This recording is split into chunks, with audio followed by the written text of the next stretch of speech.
In today's episode of the Frugal Fit Mom podcast, I am talking to a longtime friend of mine. I would love to introduce you to my friend Kayla. We met when I was 13 or 14 years old, and we have been friends ever since. We're going on like 30 years.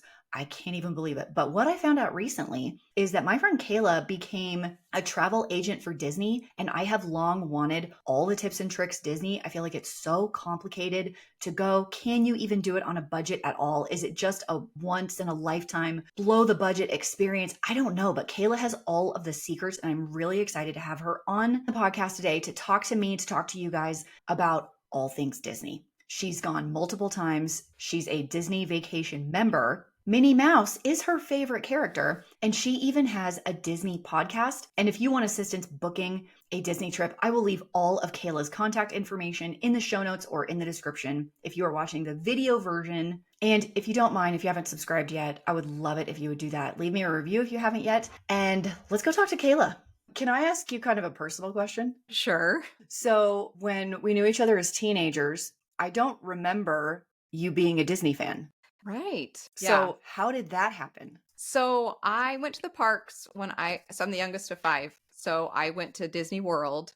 My mom was waiting for me to get old enough so that she didn't have to push me in a stroller. And my dad's an engineer, so like one and done was his type of thing. And so she had to like get everybody lined up. And so anyway, I went when I was little, first grade. And then I didn't go again until I was a senior in high school. I went for my choir trip. So it really started to build the last, 10 years. So my husband and I, we did go to Disneyland for our honeymoon. So there's that. You're one of those people.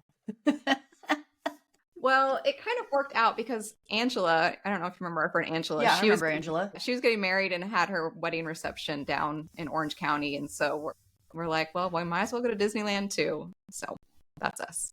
Okay, so since you've been to both Disney World and Disneyland, so I went to Disney World in like 94. So I was a teenager and my dad did it like super budget. I've never been to Disneyland.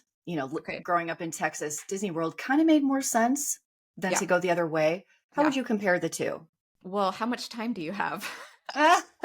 Okay, give me 3 bullet points of how they're different. Because in my head, Disneyland is just like the beginner starter version.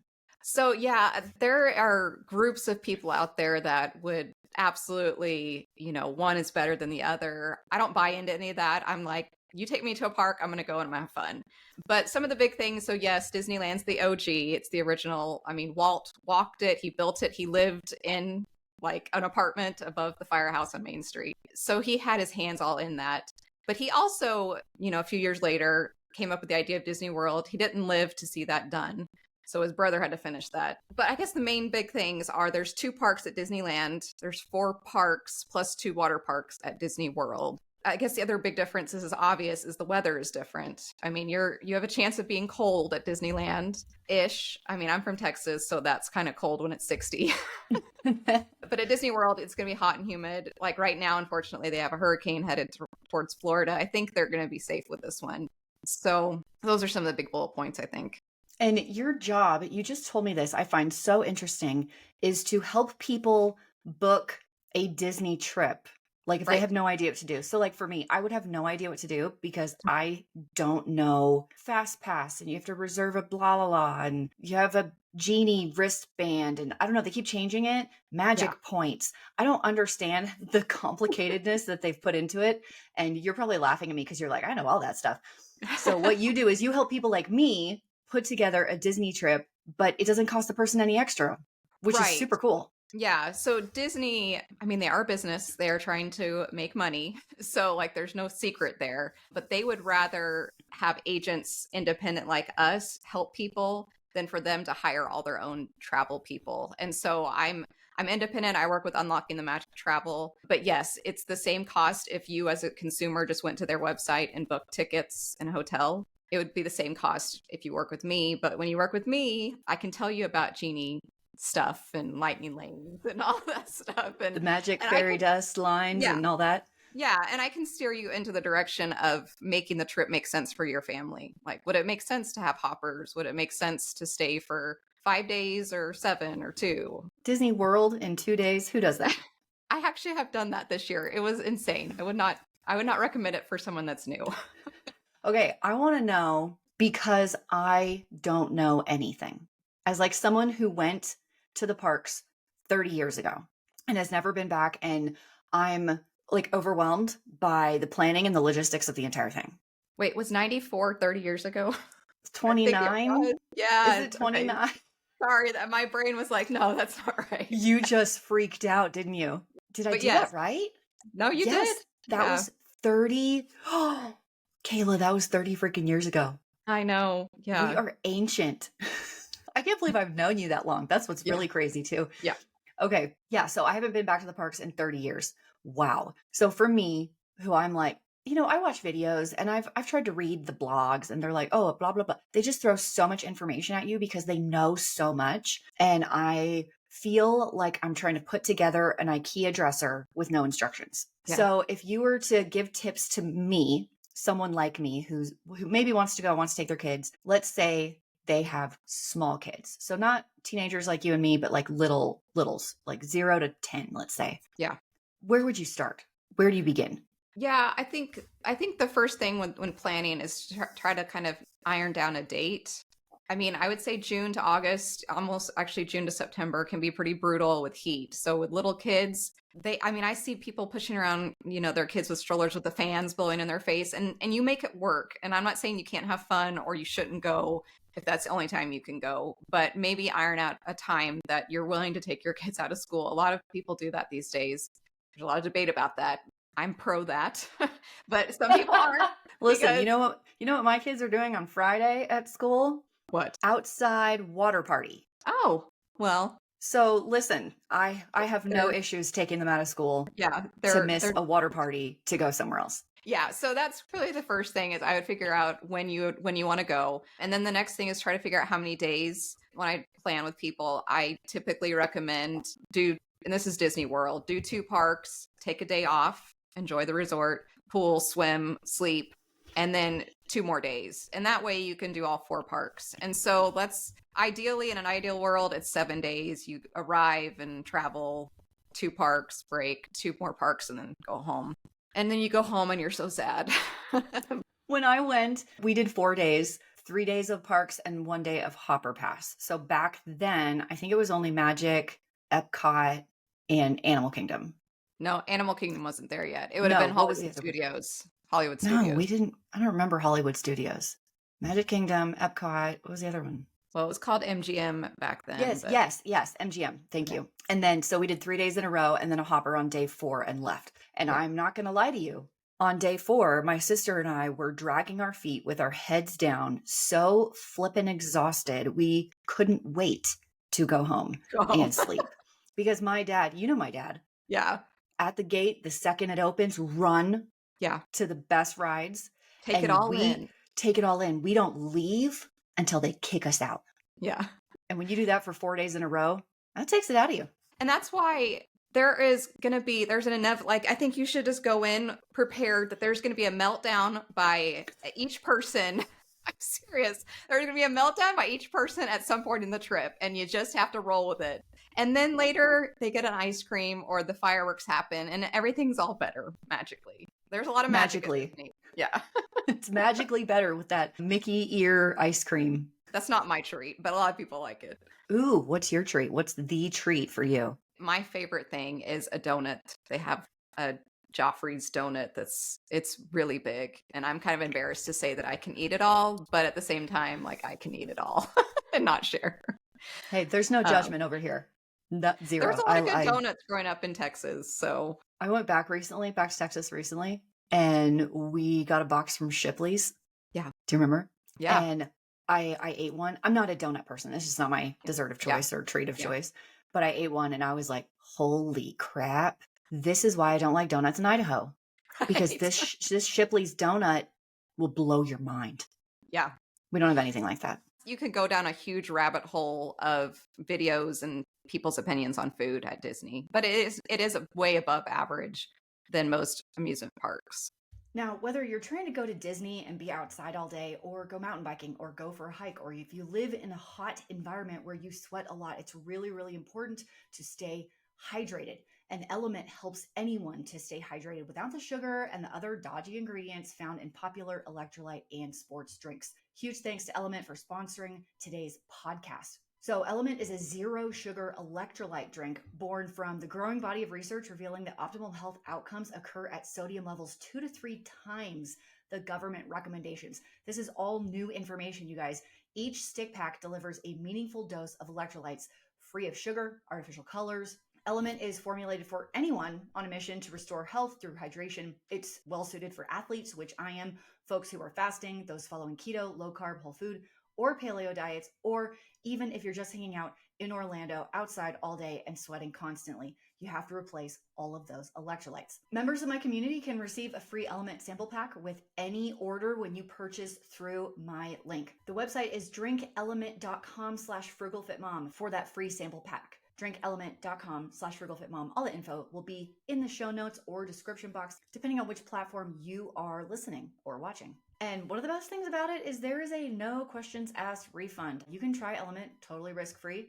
If you don't like it, give it away to a salty friend like me, and they'll give you your money back. No questions asked. If you can get it, the watermelon salt is my favorite flavor. Thank you to Element. Let's get back to chatting with Kayla. Okay, so you're saying pick a date. When we went February, which was fantastic because it was sweatshirt in the morning, take it off, tie it around your waist, super comfortable. Yeah, with you, avoid summer at all costs. Isn't it more crowded also? No. So it is actually. No, really? Yeah. The summer is not as crowded. And really the peak time, I mean, the worst time ever to go is between Christmas and New Year's. That's like parks are 10 out of 10 capacity wise. But they have a lot of Halloween and Christmas stuff. So actually now to the end of the year is probably more the busy time at Disney. Although it is hurricane season, so it is risky to travel now. Okay, so you nail down your time frame and the amount of time that you're going. What's next? Location, like where you're staying? How important is that? For us, we've done it a lot of different ways. I've gone a lot of times. I've stayed at probably 75% of the hotels at Disney World. Disneyland only has 3 properties that are theirs. The rest are just Anaheim local hotels. But at Disney World, I've stayed at a lot of places. There is what we call the Disney bubble. So when you stay at a Disney hotel, you get to escape, like really escape a lot of the world and other things. And you're just in this bubble of cast members and people that work. The theming's amazing. The transportation is included. So when I can point people to a Disney resort, I do. I don't get paid one way or the other, more or less than one or the other. I think that is, if someone wants to have a really good experience, I know that they're going to have a good experience there. Okay. What's the cost difference? Is it way more expensive to stay at a Disney property than something else? So for example, I was looking up the Grove Hotel. Do you know what I'm talking about? It's right there next to the property. It's not owned by Disney, but they have a free included water park. Oh, okay. On the property. And I only knew about it because one of my YouTube friends went and stayed there and showed a bunch of videos. And I was like, this looks fantastic. So I went online. I found cheap flights to Orlando. So Nice. I didn't know that we were going to do Disney, but I was like, Orlando's got all kinds of cool stuff. So maybe we do a trip. So I pulled up that hotel. It was only for my family of 6, like $120 a night. Wow. It includes the water park that you could just use. Yeah. Which I thought was fantastic. Yeah. You're not going to beat that price at a Disney property. And but, I will say the price probably changes depending on when you go. Absolutely. It depends on when you go. Like you said, it's the party size. When you stay at a Disney property, it's not like you can say it's 2 people and there's really 6. Like you have to tell them who's actually in the room because it attaches there's perks, like you get to go to the park early and all sorts of things. And if you're not attached to that room, they don't know that you're really there. If you want to stay right next to Magic Kingdom, you're talking $500 to $800 a night. Oh, whoa. I had no idea. Yeah. How many people stay there? Like a lot. Yeah. I mean, there's a lot of rooms. You have to keep in mind, this is a worldwide destination. Like you're going to see people all over, different languages staying.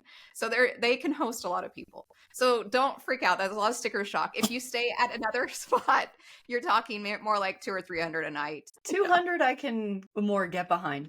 Yeah. 800, Kayla blew my mind. We went to Hawaii for way cheaper than that. Yeah. Although some parts of Hawaii are expensive, but yeah. So here's just a pro tip. If you want to stay, I mean, and you feel like you're a Disney princess, some of these places, you're like, I'm pretty amazing. You have that really royal feel, but do a girls trip, like go with 4 friends and then all of a sudden 4 adults are paying for that and it's manageable. Oh, that actually makes sense. I do see some girls do like a girls trip to Disney, and I never Yeah. understood it before. It's Yeah. making sense now. It's the hotels. It is. It's totally the hotels. Okay. Next, let's say I just stay at the Grove because it's cheaper and it's got the water park and we can Yeah. just hang out on our days off in between, right? Yeah. Parking. Tell me about it. Yeah, I mean that's the advantage of staying on property is you're getting to the resorts with free transportation. You're not paying for parking, but it's probably I want to say it's between $20 and $30 a day for So parking. not So horrible. I feel like it's pretty manageable. And they are, I mean, the moment you, in my opinion, the moment you step on Disney property, like you get treated so well. Like even within the parking lot, they have trams to get you to and they're very friendly and helpful but safe. And the tram gets you right to where you need to go. So it is possible. So that is one thing when I'm talking with people and planning, it's like, if you want to stay off property, that's fine, but you're going to have to also pay for a rental car and parking. So just make sure that you recognize that the savings isn't all, just within the hotel price. Right. Food in the properties. Yeah, it's good Give stuff. me a price range here. What are we talking? Okay, so this for your frugal part of you would be very excited to know that you can bring food in yourself. There's Say no more. yeah, there's no, I mean, I think alcohol or glass is probably, but that's pretty understandable for anywhere. But yeah, you can bring in all of your own food, water. I don't consider myself necessarily cheap, but when it comes to paying for water at Disney, I'm like, So I always bring in a refillable water bottle. They'll give you free water at almost any store, or I mean, any shop or restaurant. But it can get pricey. The food can get pricey if you want it to be. I personally am one of those that likes to taste everything, but I don't need like a huge portion. And so I'm all about like, okay, this kid gets this kid gets this. I just want a bite of one of these things and then I can move on. I don't know. Are you wanting a dollar amount of what? Yeah, like I want to go get a standard burger with a plate of fries, no drink. What is that? $15, $20, $30? Yeah, I would say you can get it under 15. Yeah. Probably even 12. Okay, so that feels like a standard theme park. Yeah. Price. And I would say the cool thing is you can order a lot of the food on your mobile app. And so there's no sticker shock. You're not waiting in line trying to do the calculation. You can do it while you're on a ride, or even before you go to the park, you can start to figure out how much you think it'll cost. So when you say do it on a ride, does that mean that most of the rides are pretty chill? Well, like there's not some big thrill seeker rides going on. There are definitely thrill seeker rides, so I wouldn't recommend that. Maybe while you're waiting in line, but when you're at a show, sometimes you can just sit there and I'll just order what I want and I'll pass the phone to my other kids and you just put what you want and then we'll pay for it. Because the thing is, I've learned that there's that hangry point where you're like, the group is all going to fall apart if we don't make sure we get food after this ride. And so I just try to get it all set. And then once we leave the ride, I say, place my order. This is so fascinating. Tell me about the lines. So there's like a special wristband or pass or appointment on your phone. Please explain this to me. Yeah. Again, I don't know how much time you have. I have a whole podcast episode on Genie Plus. First of all, there's no requirement to have a wristband. You can use everything on the app to scan to get into rides. But yes, there is a ride skipping feature. That is extra money. It used to be included, but now it's not. You have to pay usually $25 to $35 per day per person. So does that include any ride you can skip? Any ride all the ride lines skip for all that the price? rides once. So you couldn't like do Space Mountain 8 times. And you have to build it up. You can't like just go in and pick all of them for the day. You can pick one at a time. That's the part that makes me feel like I don't know that I'm savvy enough to tackle this. They have made it really user friendly. Again, you have to keep in mind they have people coming from all over the world. Some of them don't even speak English and they're able to still navigate it. You can absolutely, I always say you can absolutely go having really not planned and just show up and you're still going to have a great time. You can wait in any line and still ride the rides that you want. Sometimes you don't have to do the app thing. You don't have to schedule a ride. What is the wristband? The Genie Pass? What'd you call it? So the wristband, when you like enter the park, it'll have your ticket on your wristband. And so you just scan your wristband, which is your ticket. It'll get you in the park. And then when you've saved Space Mountain at 10 o'clock and it's 10 o'clock, you go to Space Mountain and there's a regular standby line and then there's the Genie Plus Lightning Lane. And that's where you would scan it and say, hey, I have a reservation. My ticket on my wristband proves that I am in fact ready to go on this ride right now. But if you don't want the wristband, you just pick up your phone and show your ticket. Do you have to show your ticket at every ride? If you're using the line skipping thing. But if you're not. Once you're in the park, everything's paid for. Like it's all like there's no like I have to pay for more stuff. It almost made it sound like you had to have an appointment for every ride. And I was like, that feels too complicated. I just want to like pay, get in, and then do what I want. But it sounds like you can still do that. Maybe you just wait longer. Yeah, I would recommend a hybrid. Like if you're willing to pay the $25, $35 a day. For me, I'm one that likes the details. And so for me, the ride starts when you get in line. Like the whole queue, the whole area is themed. It's not like Six Flags that we had growing up where it's just these rails and you're waiting to get to the ride, which is fine. I'm not knocking them, but I'm just saying that that's Disney's thing is they're storytellers. And so the story of, Space Mountain, you're going to start entering the port and the queue. Yes, the queue is a line, but it is in the spaceport. So Okay. Yeah. This is so helpful. So let me ask something else. I heard recently that you buy your ticket, but then you also have to say, I'm going to come on such and such day. And that's new-ish because what I remembered is you could just walk up to the ticket counter, buy your ticket, and go in that day. Yeah. Is that not the case anymore? That was a COVID thing. So after COVID, they were trying to get numbers. But as of January 9th or something, beginning of January 2024, the park reservations are not required anymore. So that is going away. It's going away. I'm not sure about Disneyland. I keep waiting for that one to see if that's going to change. But for right now, you need to tell Disney World where you're going to go. I mean, for me, it does feel like an inconvenience, but there is part of me as a park goer that I'm like, I want Disney to make sure they have enough staff to run these rides. Sometimes they'll only run like one of the trains on Big Thunder Mountain rather than two. But if they know we have a lot of people coming today, they're going to add more staff. What do you prefer, the rides or the shows? I'm the rides. You're a ride girl. Are you a thrill seeker ride girl? I feel like you are. I never was. I was always so scared. Like I wouldn't go on some of the big rides at Six Flags when I was a teenager. And now I'm like all about it. So it's just helpful with my 4 sons. I don't wimp out on stuff. I don't know if this surprised you. I was a thrill seeker rider. Yeah, I can see that. The bigger, the fastest, the better. Yeah. Even if I was terrified, I was like, we're just doing it, man. I will say, I know we're talking a lot about Disney, but I can book and I do book for Universal. I know their hotels and I like, because when we're talking about rides, like serious rides, Universal is definitely the place to go when you want the big thrill. Okay. That's really good to know because I was hesitant to go to Disney. First of all, because of the cost. Second of all, because of the logistics. And third, because I knew I was like, you're going to ride, it's a small world. And then like the teacup spinny guy, when I want to ride the big, fast, adrenaline pumping roller coasters.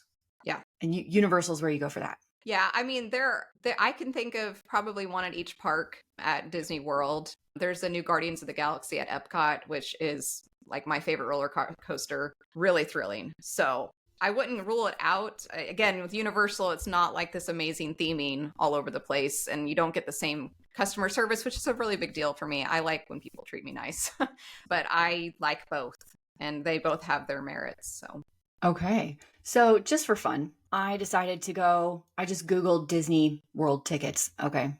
Yeah. And they have a 4-park magic ticket, 4 days. It's $99 a person. So that's going to be Magic, Epcot, Hollywood Studios, and Animal Kingdom. 4 admissions, 4 separate days. Each person total would be $396. So just for fun, just because I like the numbers, we're just going to do my family. And Haley's gone at this point, so I'm at 5 people, and we're all over 10. Yeah. Not in this case, that doesn't matter. Yeah. So I'm looking at tickets to get in for 4 days is $2,100. Right. That's with no extras, no passes, no nothing. Is that pretty standard? I mean, that is a sale. So that's a sale. Okay. Yeah. Yeah. So that's actually a pretty good price. Again, You're talking to someone that's an annual pass holder. I go a lot. And so I've kind of learned to swallow some of the costs. But for me, this is just me that loves Disney. I feel like when you go in the park, you recognize and you see where the money's going. Like you see all the staff, you see all of the theming, you see everything that's included, all the shows, actors, all the stuff. So for me, the price kind of makes sense. I know it is a little bit outrageous, but I mean, it is 4 days. Usually when I took my kids to Six Flags last year and we only went for one day. mm-hmm. You know, you go and you do Six Flags for one day, you've done the whole park. Right. And then we did SeaWorld the next day and we did the whole park in like half a day. I mean, we saw like 4 shows too, but you don't need that much time. And I feel like you can't even do one entire park in one day. Do you think that's accurate between rides and shows? I mean, I have a friend that went just did an 8-day trip and she did like each park twice. I think they enjoyed that pace. I think that it's possible to do almost every park within a day. I think Magic Kingdom, you would, especially if you have little kids, I would go over 2 days, but you could definitely spend 2 days at that park. But I think the others, you would probably be satisfied with a full day. Okay. I just wanted to like price this out. Like, let's say I take my family to Disney World. We get the 4-park pass, right? Yeah. And I want to try and save some money because that is what I do. Yeah. And hang on. I'm trying to like Google this as I'm talking to you. She's over here calculating. If you could pick a time of the year to go, when would you go? Probably either Halloween or Christmas, just because they decorate the parks so much and there's special parades and there's special fireworks. So probably one of those would be my first. And the weather is usually better. Although Halloween does start in August at Disney World. It's pretty insane. Oh, really? Yeah. Sorry, I have to fill out all this. How many people? Blah, blah, blah, blah, blah. I know, that's why you should call me. I can do all that. You don't have to do the groundwork. That's the bonus of getting a travel agent. Do you call yourself a travel agent? What do you call yourself? Yeah, Disney planner, all those things. So for the dates I picked, the Grove Hotel and Water Park Resort is actually more than it was on my original hunt. Oh, dang it. I hate when that happens. I know. So right now it's $230 a night. Okay. And it's like a full condo with a kitchen and the whole shebang. So I'm looking at $1,800 to stay there, plus the tickets, plus 4 days of parking at the park. Yeah. Plus, I gotta get a rental car. So let's say that's $1,000. Okay. I haven't bought food or purchased plane tickets yet. Or souvenirs. Well, we'll talk about that. I'm spending all your money right now. I'm at $5,000. I have not bought plane tickets yet. If I find a screaming deal, I could probably get that about $1,200, like a screaming deal. Yeah. Yeah. So let's add that in. So I'm at $6,200. Yeah. I haven't bought food or gas or Mickey it's helpful. ice cream. It's helpful that you got the kitchen at that hotel though, because then I would just have breakfast there. And so at that point you're talking 2 meals at the parks. Or if you want to bring in sandwiches for one of those and then just have one meal. Interesting. So when you help people book trips, give me a range of what they spend usually. I've helped so many different people with certain itineraries. I helped a family of 4 and they stayed at a deluxe resort, but that's the one thing is that often they have sales. So I think they got a 35% off rate. I want to say it was about $5,500 for the park tickets and the hotel at the deluxe resort. So it is helpful when your family is a family of 4. I have a family of 6 too. So that's why we're actually Disney Vacation Club members, which is the timeshare with Disney. Right. I know you did that many, many years ago. So I guess my question is, can you do Disney on a budget? Or is this something where you're just like, just do it the way it's meant to be done? I personally feel like there is a middle ground. I feel like, I listened to y'all's podcast about what's worth the splurge. Like for me, it would be worth the splurge to eat at one of the nicer restaurants, because the restaurants are also very Disney storytell themed, amazing, but maybe bring in a sandwich for the lunch, right? Or refill your own water. There's a lot of stuff. So I feel like there is a happy balance, because I don't like to blow the budget, but at the same time, I recognize that if I would just put a little bit more money into something, then it would be worth it. So I don't know if that answers your question or not. What's interesting about, you referenced the podcast Dave and I did on splurges, is it's so personalized.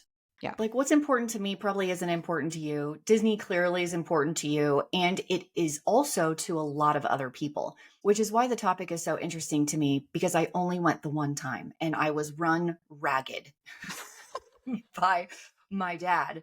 It was really fun. But on day 3, we were dragging. And on day 4, we were death walking. Me and my sister, we were like, what, 14 and 12 or 14 and 11 or something like that. And we were exhausted just to have the experience. And we run from ride to ride. We don't waste a second. Like it's not really about the Disney characters. It's the shows and the rides for sure. Yeah. And we didn't do the food. So here's the thing. Since you're my friend, I've done this with other girls. Like, let's just do a girls trip and you figure out what makes sense for your family and then later take them. But I'll take you Disney and do Disney my way and show you all the stuff. I don't know if you're interested in going twice, but like to me, that would probably help you have a better feel for what would make sense for your family. Kayla, let me tell you this. If you invite me on a trip, I will go. Okay. How about that? Don't tempt me, Christine. Oh, as long as I can take you. Hang on, I'll think of what I want to do. I would love to go out on your mountain adventures. I'm like, oh my gosh. To me, that's the thing. I love nature and I get so much joy out of that. And to me, for Disney, my brain keeps going to, these are people. These are just ordinary people that use their imagination and they did this. And it's for my entertainment. Like that's the gratitude I go to. Now, listen, there's crowds of people and it's hot and you can definitely go to the mindset of like, this is, why am I here? Right. But I can also get to the other place. I'm trying to think of where I'd want to take you. Hawaii? Have you been to Hawaii? I've been to Hawaii. You need to come with me up into the mountains in Idaho for a whole weekend. We can go whitewater rafting, horseback riding, take the boat across the river, eat ice cream. Yeah, no, sign me up. And then I'll take you on a river journey at Animal Kingdom where yes. They didn't have Animal Kingdom when I went, so I think that would be awesome. Yeah. I think if someone doesn't have me as their friend and I'm not going to personally take them, there's still ways to enjoy it. I've sent many people off on trips. And the part of me that just loves Disney is that I'm like, why aren't they texting me every 5 minutes on what they're doing? And I want to know what's happening. But I'm like, that's not my job. It's just to help get them prepared. Okay, so what you do is are you an independent contractor? Yeah. That works for Disney? Okay, so the way I understand it is very similar to my Amazon affiliate links. So if I recommend a product that you can purchase on Amazon, it's the same price whether you use my link or not. Like Amazon's going to charge you, let's say $30 for a pair of leggings, okay? You're going to pay Amazon $30 for the leggings either way. But if you use my link because I recommended it, they're going to give me a percentage. It's a small percentage, but it is one of that purchase because the recommendation came from me. That's how Disney works for you, from what I understand. Yeah, I mean, you can Google it. It's 10%. So it's 10%. Okay. Yeah. So they give 10%, but of course I'm with an agency. And so since the agency does things for me, I give part of that to them. For me, it's exciting because it's pretty simple and easy for me to do this, but I have so much knowledge. Sometimes it's ridiculous that I can help people get to the right restaurant or know what time to go to the park. I think it's awesome. So if they want to go to Disney, they don't know what to do, like me, like I'd be like, help me with everything. They're not paying you an extra fee. So it's almost like they're using your services for nothing, which is kind of awesome. Yeah, it's absolutely free. I mean, I don't charge anything. I get their information and I book their stuff for them. But other than that, they're not paying me any sort of fee. And where can they find you if they want to book something? So you can email me directly at kaylamackay@unlockingthemagictravel.com. We also have a podcast, Whistle While You Work. And so if you go to Instagram, there's a link on there to get a free quote. And so you just fill out your kind of like name and date and time and when you want to go to the parks and your budget. And then I can meet up with you or, call you and let you know the price. Okay, awesome. How long does it take to usually put together a trip for someone? I would probably count on 2 phone calls. I would probably the initial, tell me what you want. And I can kind of get a feel for, is this family wanting to splurge? Is this their one time ever? Or is this and so I can get a feel for that. I mean, they can tell me outright and write it down on their quote as well. And then I would book it. And then at that point, usually there is a call. I would do it probably at least 2 weeks before your trip, like the week of, or even a few days before your trip, you're all in a frenzy of do I have my ponchos and my sunscreen? So that's not the time to do it. But probably at least a week before, you're going to want to talk to me about making sure the app is all working. You know how to do Genie Plus if that's what you want to do. what time I would recommend leaving your hotel to get to the parks, So I would probably say 2 phone calls, and then emails and text are good otherwise. If someone's on the fence between, okay, I have this money, I want to do a big family trip, they add up the Disney thing and they're like, whoa, that's a lot. Or we could go, I don't know. I did it once and I could have gone to Italy for the same price. Okay. There is Italy at Epcot, though. I'm just saying. Oh, okay. Okay. Not the Italy version, but the Epcot No, version. Is that like seeing the Eiffel Tower in Vegas, but not in kind of. Paris? Although they do have Italian workers in the Italy pavilion. But anyway, yeah, I get what Really? you're saying. Yeah. So I'm saying like someone's on the fence. They're like, I want to do this thing. Do I want to do Disney or like, do I want to do something else? What would you say to that person? I feel like any trip where you're going to have your family be your center focus of making memories, I don't think it matters where the place is, honestly. Even me being a Disney person, I do think there is a uniqueness. For me, I've been several times and I've always felt safe. So that to me is kind of a big deal. Like I don't have to worry about pickpockets and stuff that maybe you would in Italy, or, I want to go to Italy someday though. So I would just say go take the trip, right? Wherever that is. This might go in a weird direction, but just hang on with me for a second. Okay. So my stepdad, I don't know if you knew that my mom remarried, but they were only married for a few, like 10, 11 years. He got cancer almost immediately after they got married. And he went into remission, but it came back and it's what ended up ending his life fairly early. And he was a very frugal person, saved a lot, didn't care about a lot of stuff because he wanted to live his retirement years a certain way, wanted to retire early. And he never got to do that. And I was there through the end, helping my mom. After that, he was young. And it's so heartbreaking to me because he had this hope for the future that was never realized because his life was cut short. Yeah. And that experience to me pushed me into what you just said, which is take the trip. Yeah. Take the trip. Yeah. You are not guaranteed to be with the people that you love as long as you might think. And watching that changed something in me. So I'm with you. Take the trip, make the memory, spend the money, just do it. Yeah, I think that for my husband and I, the one we do a podcast together, I think our love for Disney is kind of the direction that we want to go, is that one day we want to start a foundation where we're sending families to Disney because it had such an impact on us and our family. We feel like it's a good experience to have. And I mean, I went with my friends. I was with girlfriends for this trip and we were in line to meet Minnie Mouse, which is my favorite. I'm sure you couldn't guess. But the girl in front of us was there on a Make-A-Wish trip. I mean, Disney they roll out the carpet, right? I feel like they do that for any regular guest, but they go above and beyond for special guests like that.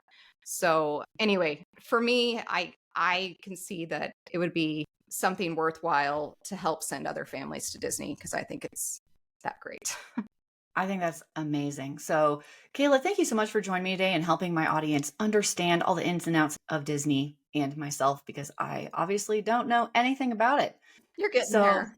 Yeah, I'll figure it out. But if anyone wants to contact you about Disney or if they want to listen to your podcast, I will leave all of that info in the show notes. So thank you so much. And I will be back next week for a new episode.